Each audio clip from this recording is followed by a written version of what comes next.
hei ja ampotyra teille kaikille. Ja tervetuloa Sarjakuvamörön luennointien pariin. Eli tässä videosarjassa minä käsittelen minun sarjakuvapiirtäjiäni tai kuvittajiani siis ylimalkaansa. Ja tällä kertaa kyseessä sitten sellainen henkilö, joka ei silleen nimenä ole ihan niin hirvittävän tunnettu, ei ainakaan samassa määrin kuin nämä Frank Millerit tai Milo Manarat tai Petri Hiltuset, jotka silleen varsin kasuaalillekin henkilöille niin kuin heti silleen pomppaa niin kuin jonkinlaisina mieleyhtyminä esiin. Tällä kertaa siis sellainen taiteilija kyseessä kuin Kelley Jones, joka itselleni kuitenkin erityisen merkittävä tyyppi. Ja no kuka kumma on Kelley Jones, lähdetään sitä tuonne sitten pitemmittä puheitta selvittelemään. Eli olkaattens hyvä.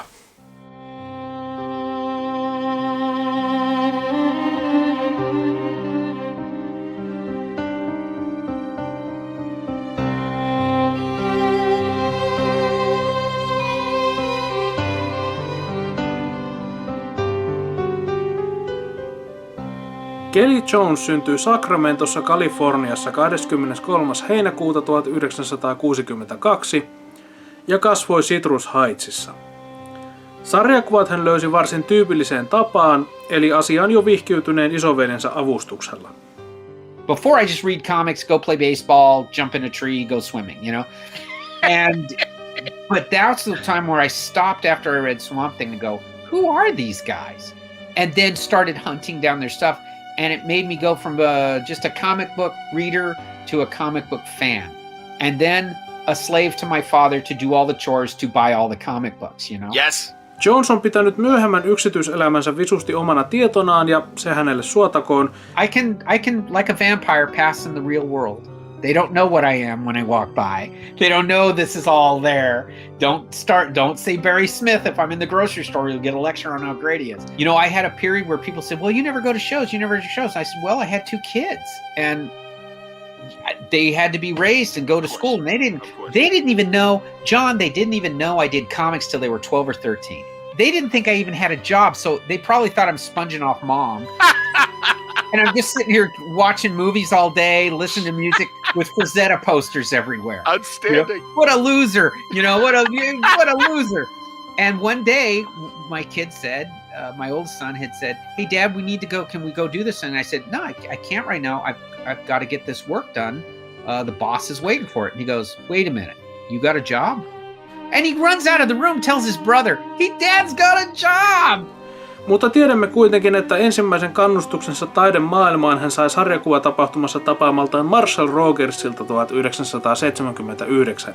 We stand in line and I watch Marshall very kindly, but velvet hammer guy after guy. Yeah. You have to read this is wrong, do this, start again, basically. Yeah. So I'm like thinking, wow, I am so glad that is not me, right? I'm so glad I didn't bring it. And I was just going to have him sign some Detective Comics.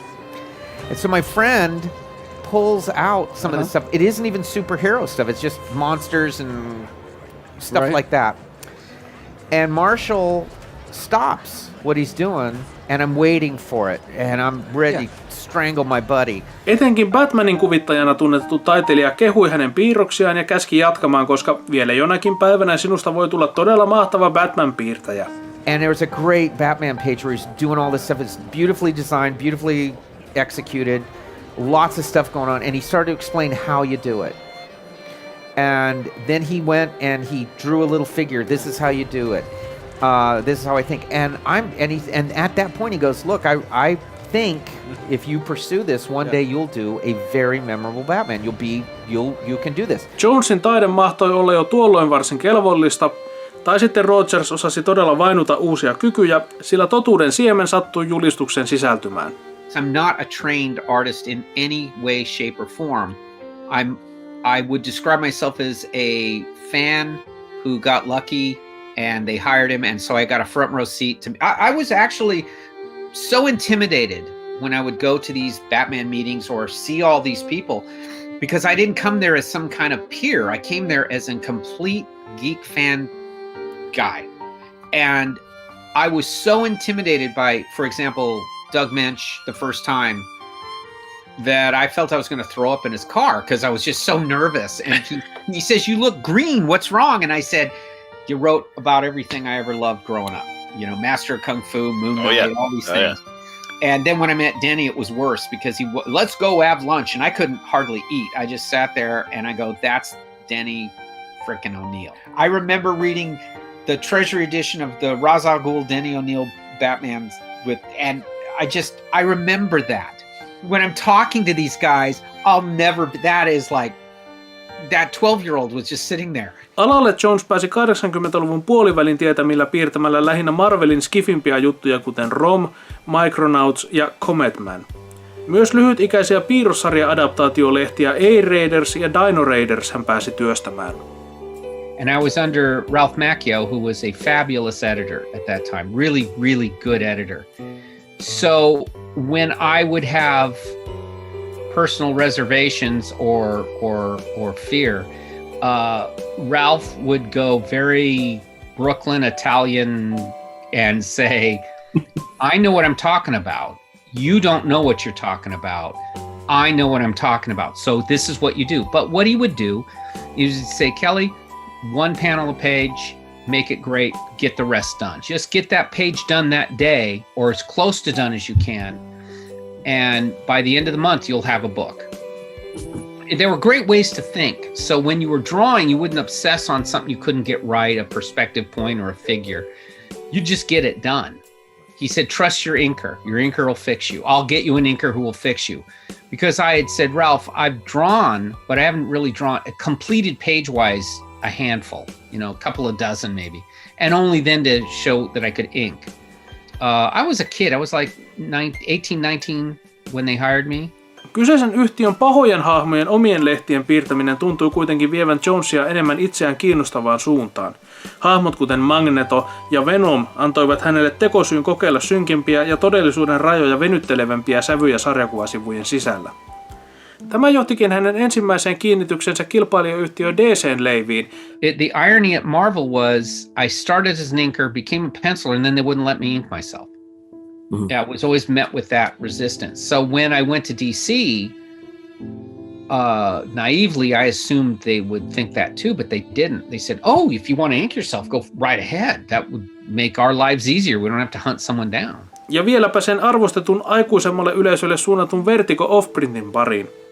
6 years at Marvel, I was doing great, but no one cared. I didn't care. No one cared. And I was on all these books where I hadn't, the little moments I'd get input, I would always hear from the editor saying, this is great. And nothing else would ever happen. It wouldn't grow into anything. And again, DC, bless their hearts over all the different changeovers and turnovers. They always let me just do what I want to do. They never, whether it was Denny a long time ago, Dave Wielgus now, they just say, do your thing. So at DC, I thought, well, they're all the same, and they're not. At that, there was a very different attitude then. Jones kuvitti yhden kokonaisen tarinakokonaisuuden ja pari lyhyempää juttua Neil Gaimanin klassikoksi muodostuneeseen Sandman-sarjaan.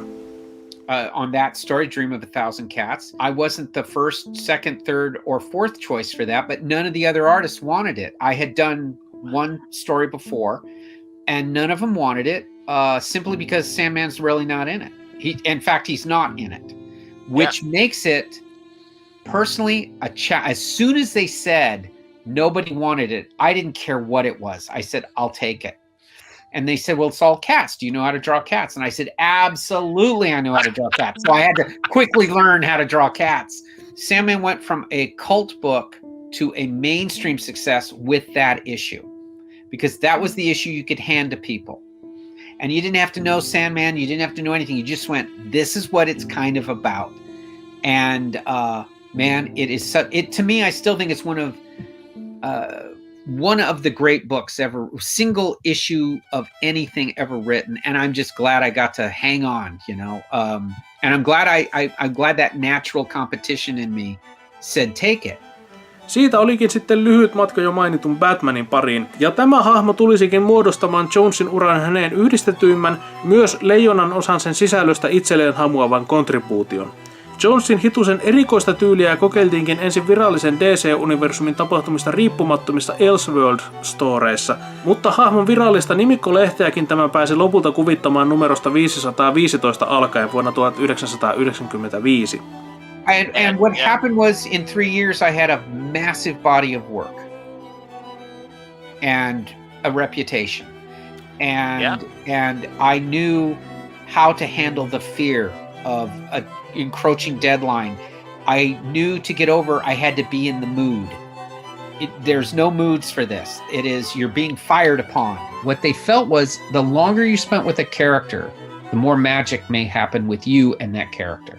If an artist commits himself to say, yeah, I'll do 12 issues of something, they'll be better for it at the end. Batmanin parissa hän myöskin liimantui tunnetuimpaan yhteistyökumppaniinsa, kirjoittaja Doug Moenkiin. I didn't understand. I still don't really. I just know what I love.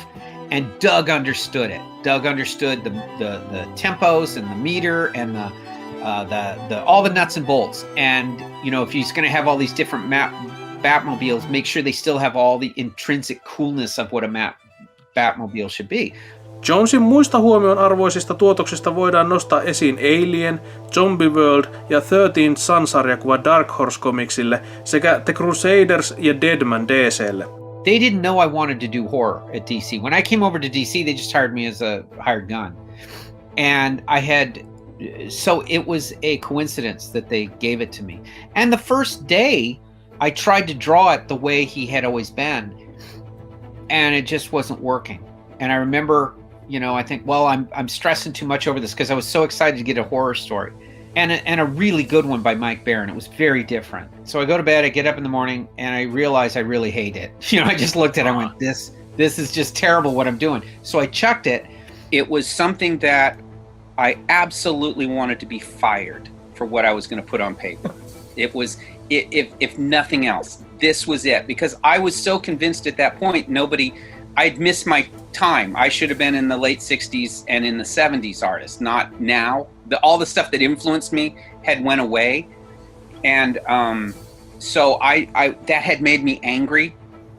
Not at the companies or anything, not even at fans, just this atmosphere. That's the way it is. So I had been very angry. All this stuff was there. I had always, whenever I would show my pencils to someone before Deadman, they'd go, man, these are really good. And then the books would never reflect that. So that all grows, right? And at that point, I drew with incredible love and total disdain and anger at the same time. I thought of how Alan Moore and Steve Bissette just took Swamp Thing literally and made him a walking swamp. Yes. And I said, well, Deadman's dead. I'll just draw him as a dead guy, And then, since he's a ghost, I won't really have him be affected by earthly physics. He'll just be floating around and in weird positions, and really a desperate character, right? Just if he's connected to our world and he can't touch it, interact in it, be involved, that's got to be pretty awful. Yeah. Kind of Wolfmanish. It just sort of took its own life. Or death, as it were. But it took its own life. And again, I did not know. I was so excited by that idea that I drew the first installment and I didn't show him anything. I figured, and I remember putting it, in those days you stuck it in a FedEx box and shipped it off. And I said, well, that's the end of that. They're going to say, what the hell did you do? Here's a kill fee. Thank you very much, But I didn't hear anything. That was the funny part. Nobody got back to me. They just said, here's the next script, do the next one. And it really was, at that time, Barbara Randall, now Kiesel, was the editor. And it was a job given to her for these little 8-page things.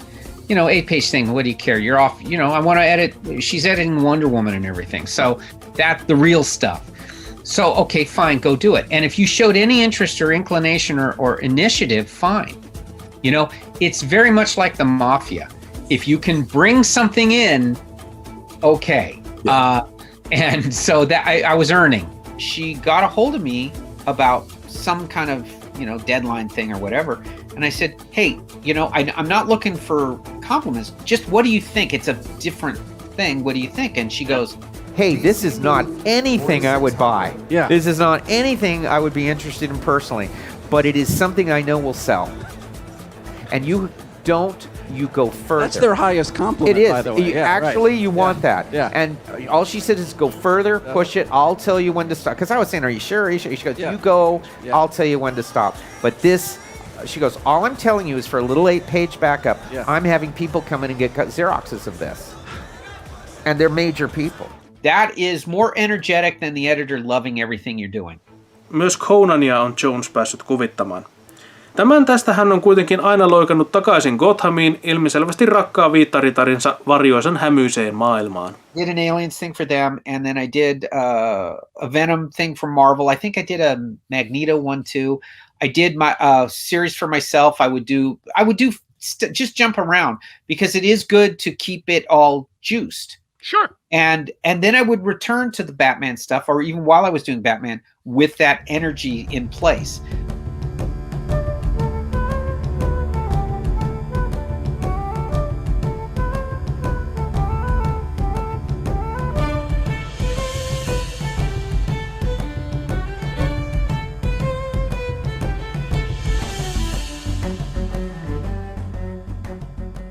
No niin, hei suldi vei. Ja nyt onkin meillä sitten kaikkein Batman-painotteisin kerta tällä kertaa. Nimittäin kaikki sarjakuvat, mitä nyt aion teille tässä esitellä, niin yhtä lukuun ottamatta ovat Batman-aiheisia. Mutta niin tämä kolikko nyt sattui sitten laskeutumaan, tai mitenkä se nyt haluaakaan ilmaista.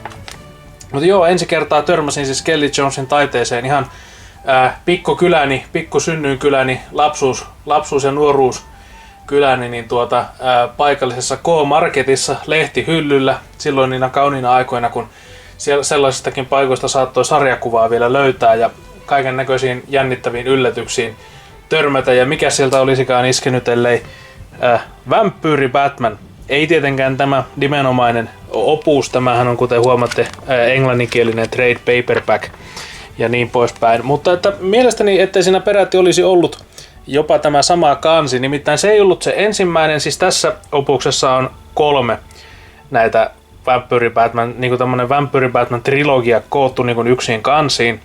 Ja Suomessa ne ensimmäiset 2 julkaistiin omina albumeinaan. Ja sitä ensimmäistä siihen en törmännyt, sen missasin, mutta sitten tämä kakkososa, ja mielestäni siinä kakkososasta on tämä kansikuva juurikin peräisin. Ja sen ostin ja se teki kyllä lähtemättömän vaikutuksen. Ja edelleenkin se on mielestäni kyllä paras tätä saagaa oleva juttu. Että tämä ensimmäinen story, niin se on vähän niin kuin tällainen, tämähän on siis kuten mainitsin siinä alkupuheessa, niin tämmöistä Elseworlds juttu, että tämä ei niinku sijoitu, tämä ei ole virallisesti jatkumoa niin kuin DC-universumissa, mutta että me voimme tietysti kyllä, tästä pystyy kyllä kuvittelemaan, että se olisi, että se maailma tuntuu hyvin samalta niin kuin aluksi, paitsi että nyt siellä on vaan sitten vampyyreitä ja sillä lailla. Mutta että tämä eka on niin kuin hyvin pitkälti vielä tällainen tarina, kuinka Batmanista tulee vampyyri ja kuinka hän sitten niin kuin tavallaan selviää siitä asiasta. As a fan, who was going to say Batman versus Dracula? That just sounds like hokey. To me it did, but so Albin Costello meet Frankenstein. It's that, and I didn't. Well, are we going to take it seriously or not? Well, Doug took it extremely seriously, and I read the treatment. I said, "This is for me. It's perfect. I will be for the next however long the deadline is. I will be happy and not bored." Yeah, because Doug doesn't do camp. Like, no, it's really he's very serious. Everything he does is serious, and his humor will come out of a natural situation, but he doesn't write for it. Ja sitten tämä kakkososa oli sitten paljon tiukempi, koska se onkin sitten menee heti paljon niin kuin rujommille maille ja muuta kaikkea. Nimittäin siinä tämä Vampyyri Batman nyt sitten tavallaan niin kuin taistelee, siinä hupaisesti huomaatte jokeri pitelee ristiä ja karkoittaakseen vampyyreitä ja muuta. Mutta siis niin kuin siinä Batman joutuu taistelemaan omasta inhimillisyydestään, että tässäkin hän juo tällaista veriseosta tai siis sellaista niin kuin mikstuuraa, mitä Alfred on hänelle onnistunut luomaan, että se, niin hän niin kuin vaivoin saa pidettyä oman inhimillisyytensä tällaisella seerumilla, että hän ei alennu niin kuin tappamaan tavallisia ihmisiä tai muutakaan, mutta että se niin kuin koko aika käy heikommaksi ja heikommaksi se seerumi, että koko aika hänen niin kuin tällainen vampyyrillinen luontonsa puskee pihalle ja samalla hän sitten joutuu taistelemaan muita vampyyrejä ja sitten myöskin jokeria vastaan ja muuta. Tämä on nyt todella tiukka sarjakuva. When I got it, I started with Vampire Batman first, but they never said he looks a certain way. They just said he becomes a vampire. Okay. And I think they meant just fangs and you know, he's that stuff. And I thought it's got to be more than that. Yeah. And so it got bigger and bigger as it went. They also said he can't, obviously the thing that he retained was he still bruised, that will is still there. And it's to not hurt people, but go after villains. Yeah. But he still can't take their blood because, it's this whole thing. So I thought that would desiccate him. Yeah. But the will energized him. And so I used to tell Doug, I said, that means as long as he doesn't do that, even though he's infected, let's have it to where a cross doesn't work on him. And until he does, he crosses that line. Yeah. So he's still kind of a good guy, though he's doing what he does. But it's still that Bruce will. That's his superpower. Yeah, the will. And he's reduced to that. Yeah. Ja teki kyllä niinku lähtemättömän vaikutuksen. Huomaa, että aika rujoihinkin juttuihin mennään. Sumeilematonta väkivaltaakin on mukana. Ja olin kohtuullisen nuori silloin, kun tämäkin ilmestyi, joten niinku, se oli taas yksi näitä tällaisia niinku, taas vähän niinku silleen kauhua kohti vievistä ja kauhujuttujen niinku lumoon vihinneistä asioista ja muuta kaikkea. En kehtaa spoilata tämän kakkososan loppua, koska se on niinku todella silleen, niinku minä rakastan, niin katkeran suloinen ja kaunis. Näyttelen täältä muuten vaan nyt kuvia sitten, ettei tule tylsää. Ja se niinku, se olisi ollut aivan täydellinen lopetus ihan niinku virallisestikin Batmanille, että jos Batmanin tarina jotenkin pitäisi joskus lopettaa niinku silleen ihan, että tää on nyt se loppu mikä Batmanilla on, niin tässä just tässä kakkososassa. Oliko ne verisade, punainen myrsky ja hetkonen. Se varmaan teillä jossain. No en nyt muista niitä nimiä. Ne oli kuitenkin kaikki jotain tällaisia punainen sade ja veriturske ja tyrske juttuja. Kuitenkin nimeltään nämä yksittäisetkin jutut ja muuta kaikkea sellaista. Niin tämä kakkososa olisi oikeasti todella loistava niin kuin ihan lopetus koko Batmanin hahmolle. Ja sillä lailla. Ja en tosiaan sitä niin sillä kissanainen. Kissanaistakin tulee tällainen, tästäkin jutusta aina tykkäsin, otahan kunhan löydän kuvan.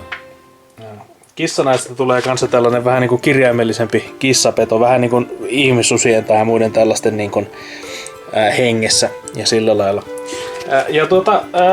No sit se kolmasosa, minkä luin ensimmäistä kertaa siis tästä opuksesta, niin se ei ollut läheskään yhtä hyvä, että siinä ehkä sit ideat alkaa ehkä vähän niin kuin loppumaan ja sit tosiaan se kakkosen lopetuskaan ei sitten tosiaan jäänyt finaaliksi, mikä oli vähän sääli itsessään jo pelkästään sekin.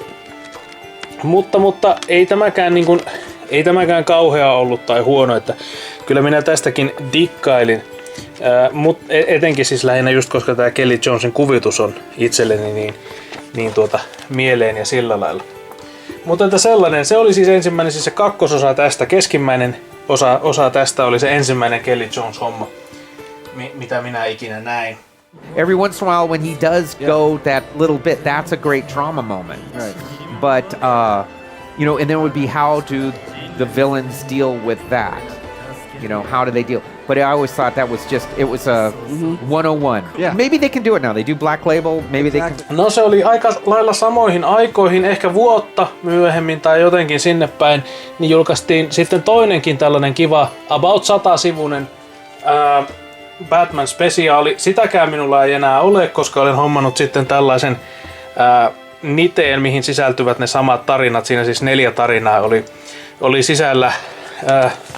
Onko ne ei ole ihan vissiin ensimmäiset storit tästä, mutta ne oli kuitenkin valittu tästä Doug Moenkin ja Kelly Jonesin perus Batman-lehden storeista. Tässäkään ei tietenkään ole niitä kaikkia, tämä on vasta volume 1, mutta enempää en ole onnistunut löytämään.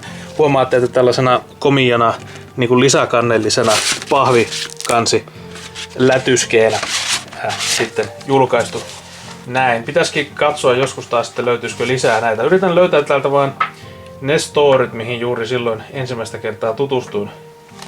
Joo, no tässä onkin juuri. Eli ensimmäinen story, heti ensimmäiseksi kun avasin kirjan siinä jo kassalla tai niinku lehtihyllyllä, ennen kuin olin sen edes ostanut, niin olin, että heti tunnistin, että sama kuvittaja kuin siinä vampyyri Batmanissa. Ja ensimmäinen asia, minkä näin, oli Killer Croc. Ehkä siistimmin kuvitettuna kuin mitä olin ikinä nähnyt. Elikkä tämmönen sivu iski sieltä heti silmille ja olin silleen, että jep, tuon minä ainakin ostan, vaikka väkisten, äiti saanko rahaa ja niin poispäin. Ja sitten samassa tarinassa sivuhahmona myöskin Alan Mooren tarinoista tuttu Swamp Thing. Now, inside the company, they said, we don't mix. Like, Swamp Thing won't be in Batman. Okay. And the only reason it got to be when I ran it on Batman was I had built relationships with the people who are now Vertigo. And I said, hey, would it be cool if I could have Swamp Thing? And they said, yeah, you did your service. That would be great. We trust you. Eli se vei 2 ekaa tarinaa tästä kyseisestä Albarista ja sitten sen jälkeen oli sitten 2-osainen variksenpelätti story. Ja variksenpelättimen kuvittamisen Kelley Jones toimii myös tosi hyvin, koska variksenpelättihän on tällainen muutenkin niin kuin tällainen kummallinen ja niin kuin totuuden rajoja hälventävä, pelon ja hallusinaatioiden ja kaiken muun tällaisen kanssa temmeltävä pahis, niin sopii tähän Kelley Jonesin kuvitustyyliin todella mahtavasti. Ja se, niin kuin, nämä 2 albumia niin olin välittömästi fani. Mutta että tietysti tässä kokoelmassa on sit paljon kaikkea muutakin, eli yleensä sitä, mitä nyt Batmanin lehdestä voi odottaakin, siellä kohdataan kaiken näköisiä Batmanin vihollisia, tosi hyviä tarinoita, muitakin. When I took it as a monthly book, yes, I took it because Doug Wildey had said a thing to me a couple years earlier. The guy who did Johnny Quest and all those great westerns and everything, I really admired him because he could draw 50 horses on a page and it looked great. Judge yourself by the 12th issue, not by the first. And so I was doing graphic novels and covers and miniseries. So when Denny O'Neil called and said, do you want to do Batman? Doug Mensch didn't want me to. He had said, wow, because we're doing these graphic novels, we're doing all these things. Don't. Oh, sure. Okay. What are you doing? And so I didn't even review it with Doug. I just, when Denny O'Neil called and said, would you like to do a year on Batman? And I said, yeah, I did. It didn't. Yeah. So then it turned into 3. It would have been 4, but it turned into 3. You got 1 day to pull your reference. If Doug asked for something, a building, a structure, a train or something, I had 1 day to find it because you couldn't waste your time. And that kind of pressure and fear made it happen. Huomaatte, että viety taas niin kuin, tätäkin vähän silleen niin kuin kauhumpaan suuntaan, tätä niin kuin, Batman-lehteä. Ei nyt mitenkään ihan överisti ja sillä lailla, mutta että kuitenkin siellä on myöskin Mr. Freeze-tulkinta. Näyttää vähän erilaiselta kuin Arska. Ja niin, tai Batman Animated Series-versio, mikä oli se hyvä. Sitten kun tuli minun aikani siirtyä yläasteelle ja sen jälkeen sitten lukioon, niin silloinhan minä, kuten olen ennenkin puhunut, niin siellä kirjastosta löysin paljon jänniä juttuja. Ja no siellä en kyllä tainnut törmätä juuri Kelley Jonesin kuvittamaan Sandmanin. Muistan, että siellä Sandmanin joku sattumanvarainen, se oli se, en muista sen opuksen nimeä, mutta se missä oli niinku tästä Midsummer Night's Dreamista otettu niitä kaikkia niitä hahmoja ja muuta kaikkea, semmoinen vähän paksumpi opus on minulla sekin tuossa. Mutta että sitten tietenkin kun ihastuin siihen ja ihastuin tämän Sandman-hommaan yleensä, niin rupesin sitä pikkuhiljaa keräilemään. Ja no nyt minulla on sitten tässä tämä Seasons of the Mist, mistä löytyy Kelley Jonesinkin kuvitusta, eli siellä sitten seuraavaksi hänen törmäsin. Tämä on siis se ainut Batman-opus, mikä meillä nyt tässä tällä kertaa on. So after Seasons, yeah, a lot of people looked at it, but still it was a finite number. I mean, how many did they print? It wasn't like the X-Men, you know? For Seasons, there was a few moments where I just had said, well, I think this would work better than that. And Neil was good enough then to say, well, if it works on the paper, okay, but it's got to work on the paper. Ja kyllä hänen tyylinsä tunnistaa, vaikka vähän niinku tää on aika varhaista hänen tuotostaan ja saattaa olla eri tussaajakin, en ole ihan varma, mutta että kyllähän niinku, ei tästä niinku hirveästi voi erehtyä ja sillä lailla, että kyllä tää niinku ilmiselvää Kelley Jonesia on, eikö vaan jo senkin perusteella, mitä olen teille aiemminkin näyttänyt ja sillä lailla, just tää varjojen käyttö, kaikki muu tällainen. Ja niin kuin tosi iskevän näköistä jälkeä ja sillä lailla just näin, miten nämä kankaiden rypyt sun muut systeemit menee ja kaikki muu tällainen. When I went to Sandman, that was my attitude. I used to tell Neil, all he does is stand around, Neil. I'm going to make him do things. I'm going to have him act, you know? And Neil would be like, yeah, that's fine. I said, I just don't want page after page of talking guys. You know, I want them doing stuff. So all of a sudden I said, there's going to be wind around him all the time to make his cape do things. It's like there'll only be one light on in everything. I'll just darken everything. Tosi siistiä. Ja sopii Sandmanille tosi hyvin tietenkin, koska Sandmankin on tällainen kohtuullisen... Taas kerran liikutaan unien ja hallusinaatioiden ja fantasia-asioiden niin kuin maailmassa. Ei olla niin kuin ihan arkirealismissa, ei olla normaalissa todellisuudessa, niin tää Kelley Jonesin kuvitus tukee sitä todella hyvin. No sit palataan taas Batmanin pariin ja heti kannesta lähtien ollaan aika vaikuttavia, eli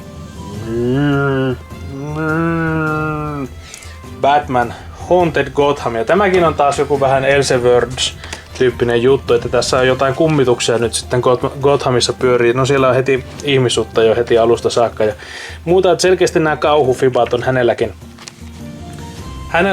niin kuin lähellä sydäntä ja sillä lailla.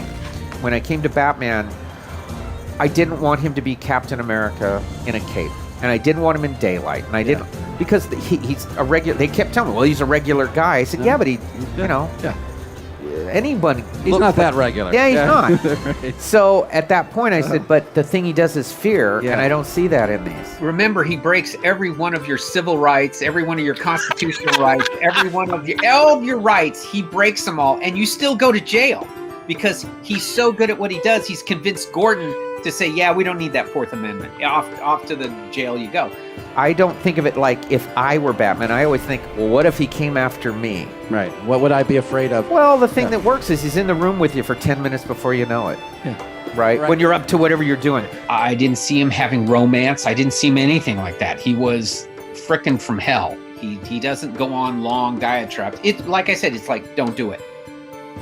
And that's it. That's all you got to do. Regular people hear that, and I used to tell them, I think 98% of people who would really be confronted that would change their lives. The other ones who don't, that's why they're crazy and keep going to Arkham Asylum, because they don't get it.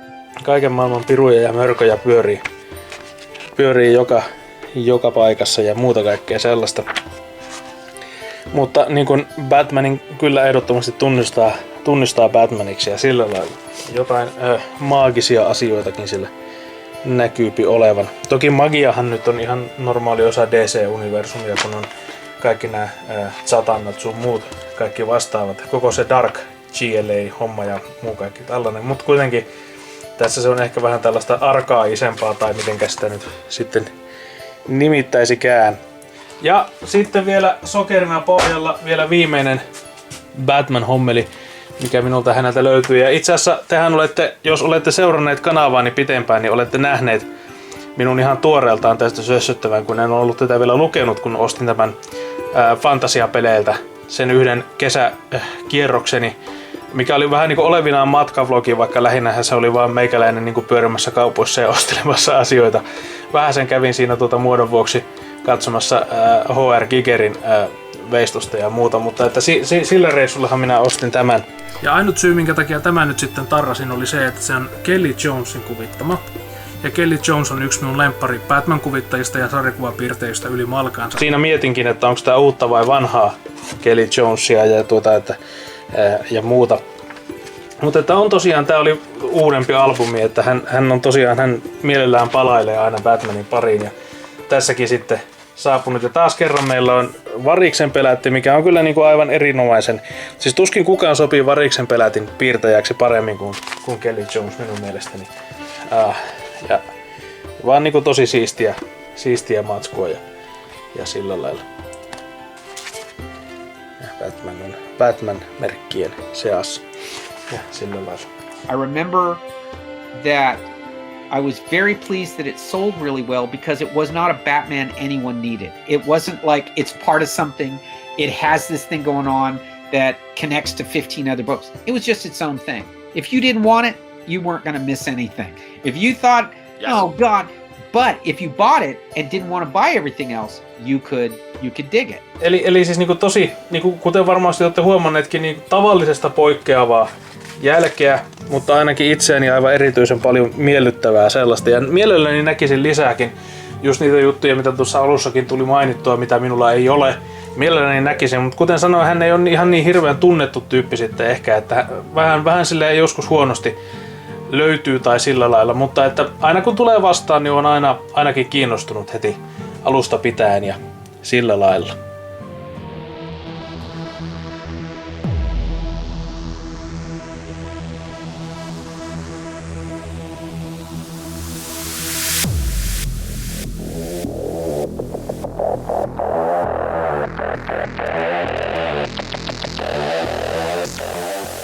En ole ikinä arastellut myöntää rakkauttani goottilaisia sävyjä ja tyylejä kohtaan, joten ei ehkä ole mikään ihme, että Kelly Jonesistakin näin dikkailen. Hemmon tyylitietoisuus ja erikoisuus menevät kuitenkin pelkän maskaran silmäkulmaan sutimisen ohi ihan omaan vinkeään maailmallisuuteensa. When I was doing the Batman run, and I wanted this thing to be interesting, and I didn't know how to make it tension-filled because in the story it says before they electrocute a guy, they're gonna plug in the plug and electrocute him, right? And I'm going, well, how do I make that tension-filled? A guy holding a plug.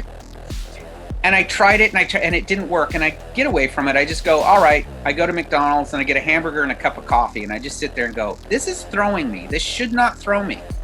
Why is this? I've been drawing for years. I come up with stuff, and this one panel, everything came to an end.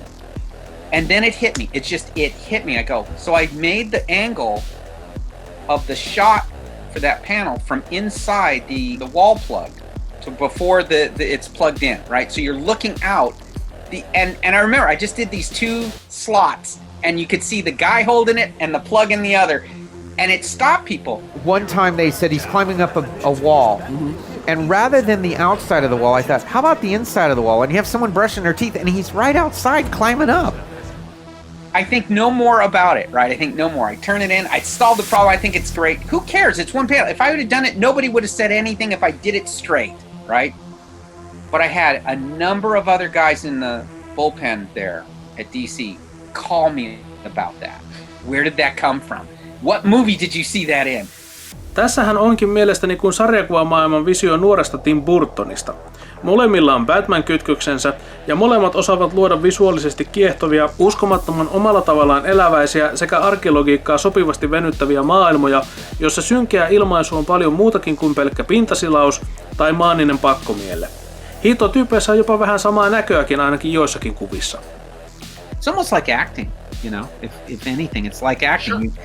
You get a good description or a good setup, and then when you sit to work, there's a lot of energy to it. Yes. It's a one-on-one thing. It's you alone in a room reading it, by me alone drawing it, and it was one-on-one. It isn't a big crowd. It isn't an audience. It isn't all these communal. It is just you and me, and I'm trying to tell you something.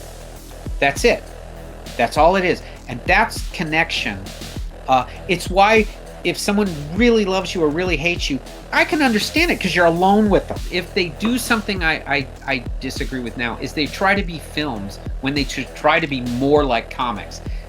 We're the only ones who do what we do. You come up with the more eccentric, the more interesting.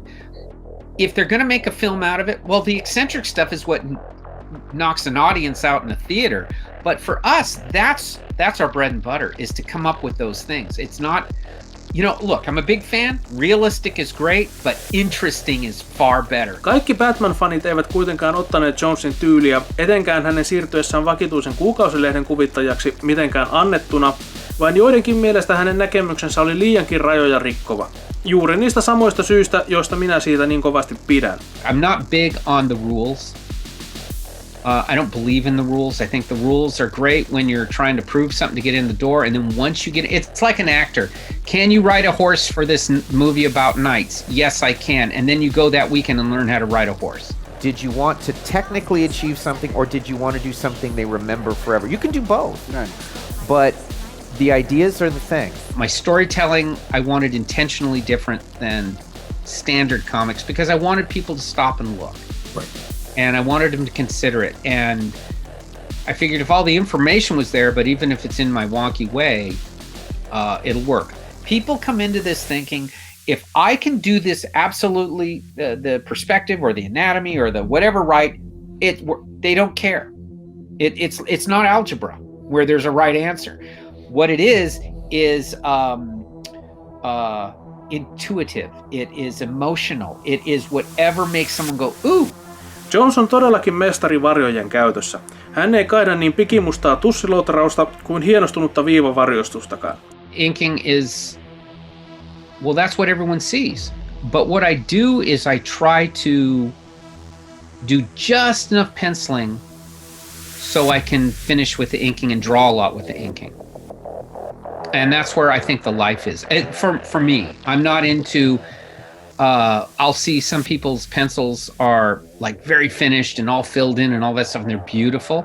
But I was heavy on the blacks, very big on texturing. Hahmot kuitenkin aina erottuvat selkeästi taustoistaan, jotka nekin pursuavat yksityiskohtaisia gargoileja, kellotapuleita ja tiiliseinämiä. I still thought of Gotham in the 40s, and I knew I couldn't do that. So what I did was try to make it more anachronistic. You know, there's a computer next to a hook and ladder phone. You know, no one questions it. It just is. There's steam engine trains next to, you know, Concorde jets. It's the way Gotham rolled. Silloin kun varsinaisen taustan piirtäminen ei ole järkevää tai tarpeen, on kuvat sitten piperretty jonkinlaista jännittävää kuviota, joka tuntuu imevän ja hukuttavan lukijan katseen itseensä. One of the best things I ever was told, I think it was Gil Kane, said, "Kid, get a really good coffee maker." And he says, I'm not joking. You want that thing not to break at 2 a.m. When you need it the most, absolutely. When you need it better work, so you get a really good one. And I went, that's a good idea. Kelley Jonesin maailmassa jokaisessa kuvassa sattuu ja tapahtuu, olipa kyse sitten mistä tilanteesta tahansa. You're going to get a lot of story pages where it's guys talking. Nowadays, that's all that happens in comics. It's like huge conversations and modes of alienation. I go, oh man, I don't want my life. I want their life. Now their life is my life. I don't want that. Hahmojen fyysiset ulottuvuudet ovat taipuvaisia ja aina kulloiseenkin hetkeen soveltuvia. Fysiikan lait eivät varsinaisesti asu täällä. Tykkään siitä, kuinka Jonesin Batman on periaatteessa tietystä yhdistävästä synkkyydestään huolimatta kuin täydellinen vastakohta aiemmin tässä videosarjassa juhlistetun Frank Millerin Yön ritarille, missä jälkimmäisen lepakkomiehessä huomio kiinnittyy jänteviin lihaksiin, ryhdikkääseen sankarillisuuteen ja ytimekkyyteen, ja asusta on poistettu turhat hörselöt. Jonesin Batman on luihu, honkkeli ja melkeinpä kostyйminsa hukkuva hahmo, jossa on jotakin melkeinpä pirullista tai noitamaista. Because I would be horrified by him. I never did it like, what would I do if I was him? I don't care how his new costume works or anything. I don't care. But I came to it as, what if I was just a man on the street? What if I was a regular citizen and I saw this guy? I would have thought Batman was one of the rogues gallery, one of the criminals. I don't know what he does. I don't know the details of his life. I just know he shows up. And he must be the worst because they light a lamp and project it saying he's loose or he's out. The public knew that the rest of them, Joker on down, all served time in Arkham, except Batman. And so if he's fighting him, it must be over turf. It must be over control. It must be something. And so he became the shape and this force of nature. Rakastan erityisesti tämän hulppean pitkiä korvia ja niitä kummia piikkejä niissä hansikkaissa. I always think of him as a silhouette rather than a figure you see. He's that thing in the alley, that thing in your room, that thing that you didn't know was there until he announces himself. Tällainen ekspressiivisyys ei välttämättä ole paras mahdollinen juttu täydellistä realismia kaipaavalle lukijalle, mutta henkilöhahmojen mielenliikkeiden tulkitsemiseen se on onnen omiaan. Jonesin karaktäärien sen hetkiset tunnetilat ovatkin välittömästi ja samaistuttavasti luettavissa. I can go and buy, Bauhaus and ABBA's Greatest Hits and listen to them the same day while I'm working. No problem. Because it's all emotion. And that's what you're digging for. Vaikka pidän myös realistisemmasta jäljestä silloin, kun se on tehty hyvin, tykkään myös onnistuneesta tyylittelystä, ja Kelley Jones on minulle tyylittelyn mestari.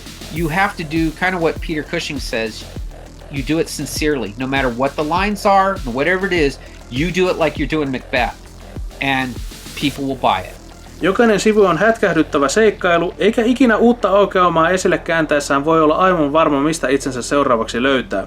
Lukijalla on suorastaan epävarma olotila omasta asemastaan kulloisenkin fiktiivisen opuksen äärellä. If I had any foresight, it was to not be influenced by the stuff going on then, like Image and whatnot. To not. Because there were notes coming down to a lot of people, adapt or die, right? And I figured I'm my days of adapting to that are done. I'll go my way and see what happens. I'd rather fail that way. Everything I do is, when they fire me, it's on my terms now. Vaikka Jonesin vertahyytävimmät kuvat voivatkin tosiaan olla todella älyjä ja luotaan työntäviä, ei niiden sulaa magneettisuutta silti pääse karkuun. Kelley Jonesin taiteessa on mahtava piehtaroida. Not so much that I would think that they would look at me and say, yeah, I want to do what Kelley did, because I don't know what it is I'm doing half the time. But what I think if they do take it is the risk taking, to just go off and do something that my endeavor always was to, good or bad, like it or not, they knew it was me. That's all I wanted, just to know it was me. Sure. And if there's anything I tell other artists, or if other artists tell me that, I always say, it's okay to do something people don't like. It's okay to have the editor upset because you change. It's okay if you love it, and not, in an honest sense, not in that sense that I like everything I can't hear, but honestly, you feel, you know when you've done something that makes your heart swell. You know it, and for whatever it is, that's gonna work.